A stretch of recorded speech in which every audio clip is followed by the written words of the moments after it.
எத்தே இது ராணிக்கா வீடுல? இது ராணி வீடு மட்டும் இல்ல, என் மக வீடு.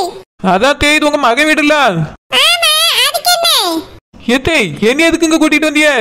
நீ தான வேலை வேணும்னு கேட்டா? ஆமா கேட்டேன். இங்க தான் வேலை இருக்கு, வா. ஐயோ இங்கயா மைனி ஏசுவாவே? ஓ மைனிக்கு தெரிஞ்சாதானே நீ அவகிட்டலாம் இதெல்லாம் சொல்லாதே. வேற எங்கேயோ ஒரு இடத்துல வேலைக்கு சேர்த்து விட்டுருக்கேன்னு சொல்லு. என்ன வேலை எனக்குங்க? அது உள்ள போனாதான் தெரியும். என் மகன் தான் சொல்லிக்கிட்டு இருந்தா, வேலைக்காரவியே ஒழுங்கா வர மாட்டேங்காவே, வேலைக்கு ஆள் இருந்தா சொல்லுமான்னு சொன்னான். அதான் நீயும் வேலை வேலைன்னு கேட்டுட்டு இருந்தியா? சரி உன்னை இங்க சேர்த்து விட்டுலான்னு கூட்டிட்டு வந்தேன். எத்தே மைனிக்கு தெரிஞ்சா ஏசுவாவில்ல? அவளுக்கு நான் இங்க வந்து வேலை செஞ்சா பிடிக்கவே பிடிக்காது. அப்புறம் இனி ஏசுவாவத்தையே சேர்த்துக்கிடவே மாட்டாவே. நீ உன் மைனிகாரிட்ட எதுக்கு சொல்லியா? நான் இங்க என் மகனை பார்க்க வரும்போது யாசதான் செஞ்சா. இப்போ கொஞ்ச நாள் போன பிறகு ஒண்ணும் சொல்ல மாட்டா. அந்த மாதிரி நீ அவகிட்ட இந்த விஷயத்தையே சொல்லாதே. போக போக அவளுக்கே தெரிஞ்சிட்டுனா, ஆமா சம்பளத்துக்காக நிக்க அப்படின்னு சொல்லி சமாளி. அதுக்கு மேல உள்ளதை நான் பாத்துக்கிறேன். எத்தே ராணிக்காவுக்கு மட்டும் என்ன பிடிக்குமா வேலைக்கு சேர்த்துக்கிடுவாங்களுக்கும்? இவியலுக்கும் என்ன தெரியும்ல என்ன பிடிக்காது தே. இங்க பாரு, அதெல்லாம் நான் பாத்துக்கிறேன். நான் சொல்றதுக்கு மட்டும் ஆமா ஆமான்னு பின்னாடி நின்னு தலையாட்டு போறோம். என் மர்மவனோ சாதாரணமா சம்பளம் தர மாட்டா, நிறைய தருவா. நீ மத்த இடத்துல வேலைக்கு போனா 5க்கும் 10க்குமே கஷ்டப்படணும். இங்க அப்படி கிடையாது. மாசம் 1ஆம் தேதி பிறந்தா டான்னு சம்பளம் விழுந்துரும். அது மட்டும் இல்ல, எப்படி 10ல இருந்து 15,000க்குள்ள சம்பளம் கண்டிப்பா தருவான்னு எனக்கு தோணுது. வீட்டு வேலைன்னு சாதாரணமா நினைக்காத, ஆபீஸ் வேலை மாதிரி இது. என்னத்தி சொல்றிய? 10,000 ரூபாய்க்கு மேல கிடைக்குமா? கிடைக்கும், 10,000 கன்ஃபார்ம். நான் பேசி வாங்கி தரேன்னு சொல்லியல்ல. நீ நான் சொல்றதுக்கு ஜாரி ஜாரின்னு மண்டை ஆட்டிக்கிட்டு நின்னா மட்டும் போதும். எல்லாத்தையும் நான் பாத்துக்கிறேன். சரி தே 10,000 வந்துச்சுன்னா கண்டிப்பா நான் இங்க வேலை பார்ப்பேன். 10,000 தானே, நான் பேசி வாங்கி தரேன். ஆனா நான் சொல்றதுக்கு ஆமா ஆமான்னு தலையாட்டு, அது மட்டும் போதும். சரி தே ஆமா. இப்ப இல்ல, உள்ள வந்து சொல்லு. சரி தே வாங்க உள்ள போவோம். ஆனா சிங்கத்தோட கோயிலுக்குள்ள வந்திருக்கோம், பயமெல்லாம் இருக்கு. இங்க சிங்கம் அங்க சிறுத்தை. மைனிக்கு நான் இங்கதான் வேலை செய்யணும் தெரிஞ்சா அவ்வளவுதான். அவியலுக்கு மட்டும் தெரியாம இருக்கணும். மாணிக்கம், ஐயா மாணிக்கம். மார்மவளே, எமாரி ராணி. வாங்க. இவளா? இவ எதுக்கு இங்க வந்திருக்கா? வாட்ச்மேன் இந்த மாதிரி ஆட்கள் எல்லாம் உள்ள அனுப்பாதன்னு சொல்லி வச்சிருந்தேன். அவன் எங்க? எமாரி ராணி, நான் வரும்போது வாட்ச்மேன் வெளிய இல்லம்மா, நானே தான் கேட்ட திறந்துட்டு வந்தேன். அவனெல்லாம் வாட்ச்மேனை வச்சிருக்கதே வேஸ்ட். சீக்கிரமே வேற ஆள வாட்ச்மேனை போடணும், அப்பதான் சரி வரும். மாமா, நீங்க இவளை எதுக்கு கூட்டிட்டு வந்திருக்கீங்க? ராணி, இது யாருன்னு உனக்கு தெரியுமா? ஏன் தெரியாது? நல்லா தெரியும். உங்க மகளோட நாத்தனார். பரவாயில்லையே, ரொம்ப வருஷத்துக்கு முன்னாடி பார்த்திருந்தால நல்ல ஞாபகம் வச்சிருக்கியே. ஏத்தே, இவளை எதுக்காக இங்க கூட்டிட்டு வந்தீங்க? அது வந்துமா, வீட்டு வேலைக்கு ஆள் வேணும்னு மாணிக்கம் கேட்டான். அதான் இந்த பிள்ளையோ வீட்டுல வேலை இல்லாம தான் இருக்குது. மீன் வியாபாரம் பண்ணிக்கிட்டு இருந்தா அதுவும் சரிபட்டு வரல. வீட்டுல ரொம்ப கஷ்டமா இருக்குதான். அதான் வெளிய எங்கேயாவது வேலை இருக்குமான்னு என்கிட்ட கேட்டாளா. அப்பதான் மாணிக்கம் சொன்னது எனக்கு ஞாபகம் வந்துச்சு. அதான் இந்த பிள்ளைய கூட்டிட்டு வந்தேன் வேலை செய்யறதுக்கு. சே, இவளை என் வீட்டுல வேலைக்கு சேர்க்கணுமா? அவளோட சொந்தக்காரி என் வீட்டுல வேலைக்காரியா? இவளெல்லாம் என் வீட்டுல வேலைக்கு சேர்த்துக்க முடியாத. கூட்டிட்டு போங்க. ராணி, எதுக்குமே இந்த பிள்ளைய வேலைக்கு வேண்டாம்னு சொல்லியா? நல்ல பிள்ளைமா, வெகுளி சின்ன வயசுல உனக்கு தெரியும்ல. அவ பாட்டுக்கு அவ உண்டு, அவ வேலை உண்டுன்னு இருப்பா. இவ வேற கஷ்டப்பட்டுட்டு கிடக்காம, அதனாலதான் வேலைக்கு சேர்த்து விடலான்னு வந்தேன். என்னம்மா, அப்படித்தானே? ஆமாமா, ரொம்ப கஷ்டம். சரோஜா, பாத்தியம்மா, ரொம்ப கஷ்டப்பட்டுட்டு இருக்காமா. அந்த சரோஜாவோட சொந்தக்காரியெல்லாம் என் வீட்டுல வேலைக்காரியா சேர்த்துக்க முடியாது. இவளை முதல்ல வெளியே போக சொல்லுங்க. ஐயே, சரோஜாக்கு இவளுக்கு சுத்தமா ஆகாது. ஒரே சண்டை, பேச்சுவார்த்தை கிடையாது ரெண்டு பேருக்கும். என்னம்மா, அப்படிதானே? ஆமாமா. பாத்தியம்மா, பேச்சுவார்த்தை கிடையாது. அவ பேசவே மாட்டா இவகிட்ட. இவ கொஞ்சம் கஷ்டப்பட்டுட்டா பாத்தியா? அதனால சரோஜா எட்டி கூட பாக்குறது கிடையாது. இவ தான் மைனி மைனின்னு போவா. சரோஜா மதிக்கவே மாட்டாம்மா. என்னது மதிக்க மாட்டாளா? பேச்சுவார்த்தை கிடையாதா? அன்னைக்கு அவன் மகனை ஊர்வலமா கூட்டிட்டு போகும்போது இவ டான்ஸ் ஆடிக்கிட்டு போனா. அது வந்துமா ராணி, அது இவ அண்ணனுக்காக. அண்ணன் சொன்னதுனால தான் அன்னைக்கு ஆடிக்கிட்டு போன. பாட்டு சத்தம் வேற பாத்தியா? அத சந்தோஷத்துல கொஞ்சம் ஆடிட்டா. மத்தபடி இவளுக்கு சரோஜாவை பிடிக்காது, சரோஜாக்கு இவள பிடிக்காது. நீங்க சொல்றத நம்புற மாதிரி இல்லையே. ராணி என்ன மைனிகாரி தான் நாத்தனாரை ஏத்துக்கிட்டா எப்படினாலும் புகஞ்சிக்கிட்டே தானே இருக்குது. அது கோடீஸ்வரியா இருந்தாலும் சரி குப்பமேட்ல இருந்தாலும் சரி நாத்தனாரை ஏத்துக்கிட மாட்டாள்வே. என்னத்த குத்தி காட்டுற மாதிரி இருக்கு? ஐயே பொதுவா சொன்னேம்மா, உலக நடப்பு. என் மகளுக்கு இவளை கண்டாலே ஆகாது. என்கிட்ட தான் இவ வந்து வேலை இருந்தா சொல்லுங்க தேடி கேட்டா. பாவமா இருக்குதே, மாணிக்க வேற இங்க வேலை இருக்கு சொன்னானேன்னா கூட்டிட்டு வந்தேம்மா. நான் வேற நம்பி வாக்கு கொடுத்து கூட்டிட்டு வந்துட்டேன். இப்ப வேலை இல்லைன்னு சொன்னா நல்லா இருக்குமா? அது மட்டும் இல்ல, என் மருமவ ராணி இருக்கா, பயப்படாம வாமான்னு சொல்லி கூட்டிட்டு வந்தேன். நீ கைவிட மாட்டான்னு நம்பி அந்த பிள்ளைய வந்திருக்கா. வேலைக்கு சேர்த்துக்கம்மா. இவ அந்த சரஜா கிட்ட பேசுறதே கிடையாது. நீ அதெல்லாம் நினைச்சு பயப்படவே வேண்டாம்.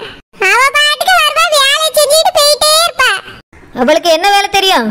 இவளுக்கு சமையல்னா அத்துபடி. சமையல் நம்மளுக்கு அந்த அளவுக்கு வராதே. அத்தை என்ன இப்படி கோர்த்து விடுது? இப்ப என்னத்த சொல்லி தப்பிக்க? இங்கேயும் சமையலுக்கு தான் ஆள் தேவை இருக்கு. இங்க சமைக்கிற வேலைக்காரி ஒரு நாள் வர ஒரு நாள் வர மாட்டேங்கிறா. அதனால சமையலுக்கு இவளே சேர்த்துக்கிறேன். சரிம்மா. இங்க பாருங்க அத்தை, இவ 4 நாள் சமைக்கட்டும். சமையல் நல்லா இருந்தாதான் இவ தொடர்ந்து இங்க வேலை செய்ய முடியும். இல்லனா துரத்திடுவேன் சொல்லிட்டேன் இப்பவே. சூப்பரா சமைப்பம்மா, எல்லாமே சமைக்க தெரியும். நானே இப்பதான் மீன் குழம்பே கத்திருக்கேன். எல்லாமே எனக்கு செய்ய தெரியுங்க. நம்ம ஊர் ஐட்டம் மட்டும் இல்லம்மா, வெளியூர் வெளிநாடு ஐட்டம் அத கொண்டு செய்வா. நாசமா பச்சு மொத்தமா போட்டு ஆத்தாச்சே. ஏன் இந்த வேலையை நான் செஞ்ச மாதிரி தான். நான் என்ன சொல்றேனோ அது மட்டும் செஞ்சா போதும். அதெல்லாம் நீ என்ன சொல்றியோ அது மட்டும் நம்ம செய்வா. வேற எதையும் எக்ஸ்ட்ரா செய்ய மாட்டா. இங்க பாருங்க, காலையில 6 மணிக்கு வந்துடணும். சாயங்காலம் 7 மணிக்கு தான் வீட்டுக்கு போகணும். காலையில காஃபில இருந்து ராத்திரி டிஃபன் வரைக்கும் செய்யணும். எல்லாத்தையும் செஞ்சு தயாரா வச்சுட்டு தான் இவ வீட்டுக்கு கிளம்பணும். அப்படியே அப்ப 3 வேளை சாப்பாடு அவ இங்கே சாப்பிட்டுக்கிடட்டுமா? நாங்க எல்லாரும் சாப்பிட்டதுக்கு பிறகு மிச்சம் இருக்கிறத சாப்பிட்டுக்கிடட்டும். சரிம்மா, சாப்பிட்டுக்கிடுவா. ராணி சம்பளம் எவ்வளவுமா? அத பத்தி எதுவுமே சொல்லவே இல்லையே. 3 வேளை சமையலுங்கிறதுனால 10,000 ரூபாய் தரேன். அதுலயும் 3 வேளை சாப்பாடு வேற கொடுக்க வேண்டியிருக்கு. அதனால ஸ்டார்டிங் சம்பளம் 10,000 தான். சரிம்மா, அது போதும். போக போக சமையல் எப்படி இருக்குன்னு பார்த்துட்டு கூட்டி கொடு. இங்க பாருங்க, காலையில சாப்பாடு 8 மணிக்கெல்லாம் தயாரா இருக்கணும். மதியம் 12:30 மணிக்கெல்லாம் தயாரா இருக்கணும். ராத்திரி சாப்பாடு 7 மணிக்கு தயாரா இருக்கணும். இதெல்லாம் ரெடி பண்ணி வச்சுட்டு இவ கிளம்புனா போதும். இடையில இடையில யாராவது காஃபி கேட்டா ஜூஸ் கேட்டா எடுத்துக்கொண்டு கொடுக்கணும். அப்புறம் முக்கியமான விஷயம், நான் என்ன சொல்றேனோ அது மட்டும் தான் இவ சமைக்கணும். அவ இஷ்டத்துக்கு எதையும் செஞ்சு வைக்க கூடாது. அவ இஷ்டத்துக்கு ஒரு துரும்ப கூட அசைக்க மாட்டாமா. நீ என்ன சொல்றியோ அத மட்டும் தான் அவ செய்வா. சரி சரி. ஏய், நாளையில இருந்து வேலைக்கு வந்துரு. காலையில 6 மணிக்கெல்லாம் இங்க இருக்கணும். ஒழுங்கா நான் என்ன சொல்றேனோ அதை தான் சமைக்கணும். புரியுதா? சரி ராணியக்கா. அக்காவா மேடம்னு சொல்லணும். எந்த உறவும் சொந்த பந்தம் எதுவும் கிடையாது. நீ வேலைக்காரி, நான் முதலாளி, அவ்வளவுதான். அக்கா சொக்காங்கிற வேலையெல்லாம் இனிமே இருக்கக்கூடாது சொல்லிட்டேன். சரிங்க கக்கா மேடம். அத்தை, நீங்க கேட்டதுக்காக தான் இவ்வளவு வேலைக்கு சேர்த்திருக்கேன். ஒழுங்கா சமைக்கல இவ இங்க வேலை செய்ய முடியாது. அதெல்லாம் சூப்பரா செய்வாமா, நீ நம்பி வேலைக்கு எடுக்கலாம். நாளைக்கு 6 மணிக்கு வந்து முதல்ல காபி போட்டு எல்லாருக்கும் கொடுப்பா. அதுலயே நீ அவ திறமையை புரிஞ்சுக்கிடுவா. சரி சரி, கூட்டிட்டு போங்க. காலையில 6 மணிக்கு இங்க வரணும். சரிம்மா, நானே கூட்டிட்டு வரேன். நீங்க 6 மணிக்கெல்லாம் வர வேண்டாம். அவளை மட்டும் வர சொல்லுங்க போதும். சரிம்மா, வரப்பா. நெட்ட மாதிரி என்னம்மா, புரிஞ்சுதா?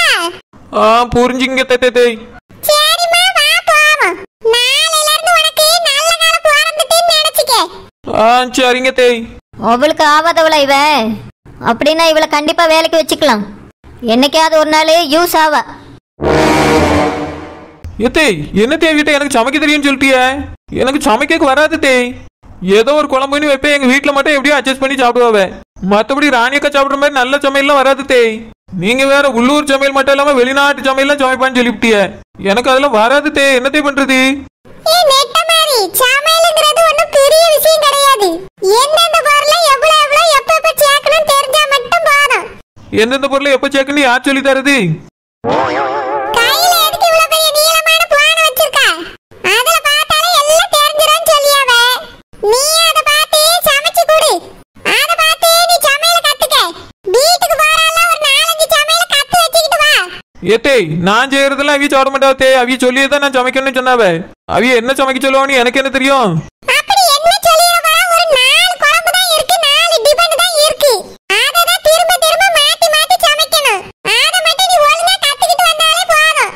ஒரு கார குழம்பு, ஒரு பருப்பு குழம்பு, சாம்பார், கறி குழம்பு, மீன் குழம்பு, ரசம் இவ்வளவு ஐட்டம் தெரிஞ்சாலே போதும். சோறு வடிக்க கத்துக்க. டிபன்ல தோசை, இட்லி, பூரி, பொங்கல். இந்த 4 தெரிஞ்சாலே போதும், நீ பாஸ் ஆயிரலாம். இத மட்டும் போய் செல்லுல பார்த்து கத்துக்கிட்டு வந்துரு. நாளைக்கு என் மாமாவை என்ன ஐட்டம் சமைக்க சொன்னாலும் ஒழுங்கா சமைச்சு கொடுத்துரு. நீ பாஸ் ஆயிரலாம். ஏத்தே இதுவே எனக்கு ஒழுங்கா சமைக்க தெரியாது தேய்.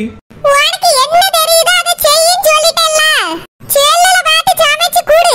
உனக்கு நல்ல இடத்துல வேலை வாங்கி தந்திருக்கேன். ஒழுங்கா என் பேரை காப்பாத்து. தெரியாது வராதுன்னு இப்படி சொல்லிட்டு தெரியாதே. வா வீட்டுக்கு போவோம். ஐயோ இவ்விய வேற இவ்வளவு நம்பிக்கையோட சொல்லிட்டு போறாப்ல. நாளைக்கு மட்டும் நான் ஒழுங்கா வந்து சமைக்கலன்னா என்ன சொல்லுவாலும் தெரியலையே. எப்பாடா இவளை கொண்டு போய் ஒரு வேலையில தள்ளிட்டு வந்தாச்சு. இப்பதான் நிம்மதியா இருக்கு. ஏமா நெட்ட மாதிரி வேலைக்கு சேர்த்து விடியன்னு கூட்டு போனா வேலைக்கு சேர்த்து விட்டுட்டியா? அவளுக்கு வேலை கிடைச்சிட்டா? கிடைச்சிட்டு வா, நான் கூட போனா வேலை கிடைக்காத பின்ன. வேலைலாம் கிடைச்சிட்டு நாளைக்கு வேலைக்கு வர சொல்லிட்டாவே. எங்கம்மா வேலை கிடைச்சிருக்கு? என்ன வேலைக்கு சேர்த்து விட்டுருக்கா? அதெல்லாம் ஒரு இடத்துல சேர்த்து விட்டுருக்கேன். அதாம்மா என்ன வேலை? சாரதா அதெல்லாம் உனக்கு சொன்னா புரியாதுமா. அது ஒரு வித்தியாசமான வேலை. அவளுக்கே என்னன்னு புரியல. போய் பார்த்தாதான் தெரியும். ஏம்மா எங்கம்மா சேர்த்து விட்டுருக்கா? நம்ம ஊருக்குள்ளதாம்மா. நம்ம ஊருக்குள்ள அப்படி என்னம்மா வித்தியாசமான வேலை? அது வந்து சொன்னா புரியாதுமா. நீ நேரமும் ஓயாம கறி வாங்க வரான்னு சொல்லிட்டு கிடந்தா. இப்ப அவளை கொண்டு போய் ஒரு வேலையில சேர்த்து விட்டாச்சு. இனி அவ பாட்டுக்கு கவனமா அவ வேலையை பாப்பா. நீ அவளை நினைச்சு டென்ஷன் ஆக வேண்டிய அவசியமே இல்ல. ஏம்மா இருந்தாலும் அவளை என் மாமியார் என்னை பார்த்துக்கிட்ட சொல்லிட்டு செத்து போச்சுமா. நீ பாட்டுக்கு எங்கேயாவது சேரக்கூடாத இடத்துல கொண்டு போய் சேர்த்து விட்டுறாதே. நான் என்ன தப்பான இடத்துல அவளை கொண்டு போய் சேர்த்து விடுவேன். நல்ல வேலைதான். நல்ல பாதுகாப்பான இடத்துல தான் சேர்த்து விட்டுருக்கு. தெரிஞ்சவியெல்லாம் இருக்காவ, நல்லா பாத்துக்கிடுவாங்க அவளை. நீ அவளை நினைச்சு கவலைப்படாதமா. போ வேலையை போய் பாரு. ஏம்மா அது எந்த இடம்? என்னையும் கூட்டிட்டு போய் காமியா? சாரதா அது எதுக்குமா? என் புருஷன் கேட்பாருமா, அவர்கிட்ட சொல்லணும்ல. மார்மவன்ட்ட நான் பேசிக்கிடியேம்மா. அவரு அத்தை எது செஞ்சாலும் சாரின்னு சொல்லுவாரு. உன்னைய மாதிரி இப்படி கேள்விக்கு மேல கேள்வி கேட்டுட்டு இருக்க மாட்டாரு. சரி நெட்ட மாதிரி எங்க? அவ வீட்டுக்கு போயிட்டாமா. நாளைக்கு காலையில 6 மணிக்கு தான் வேலைக்கு வர சொல்லியிருக்காவ. காலையில 6 மணிக்கே வா. என்ன வேலை? எதுக்குமா? ஏதோ ஒரு வேலை கொடுப்பாவ. நம்மளுக்கு என்ன? வர சொல்லியிருக்காவ. போய் பார்த்தாதான் அவளுக்கே தெரியும். 6 மணில இருந்து 7 மணி வரைக்கும் வேலையா. அதுக்கு வர வீட்டுக்கு வந்துடலாம். 3 வேளை சாப்பாடு அங்கேயே தானே. சம்பளம் 10,000. ஏம்மா பரவாயில்லையே 10,000னா? என்னையும் அந்த வேலையில சேர்த்து விட. சாரதா காலையில 6 மணில இருந்து சாயங்காலம் 7 மணி வரைக்கும் உன்னால போய் அங்க நிக்க முடியுமா? உனக்கு இங்க வீட்டிலே ஏகப்பட்ட வேலைக்கும். புருஷன் காலையில வேலைக்கு போவாரு, உன் பிள்ளை காலையில வேலைக்கு போமா. நான் வேற கிடக்க எங்களுக்கெல்லாம் சமைச்சு எடுத்து கொடுக்கணும். இதை விட்டுட்டு நீ காலையில 6 மணிக்கு போயிட்டு 7 மணிக்கு வர வேலைலாம் சரிபட்டு வருமா? உன் புருஷன் சாயங்காலம் வந்த உடனே என் பொண்டாட்டி எங்கன்னு கேட்பாரு. நான் போய் காப்பி தண்ணி போட்டு கொடுத்தா அவர் வாங்கி குடிப்பாரா? நீ இருக்க மாதிரி வராதுமா. உன் புருஷனும் பிள்ளையும் வேலைக்கு போன பிறகு நீ வீட்டுல என்ன வேலை செய்ய முடியும்னு மட்டும் பாரு. வெளியெல்லாம் போய் வேலை செய்யறது உனக்கு செட் ஆகாதுமா. அம்மா சொல்லியல்ல, வீட்டுல இருந்து ஏதாவது வேலை பாரு. வீட்ல இருந்து பார்க்கறதுக்கு என்ன வேலை இருக்குது?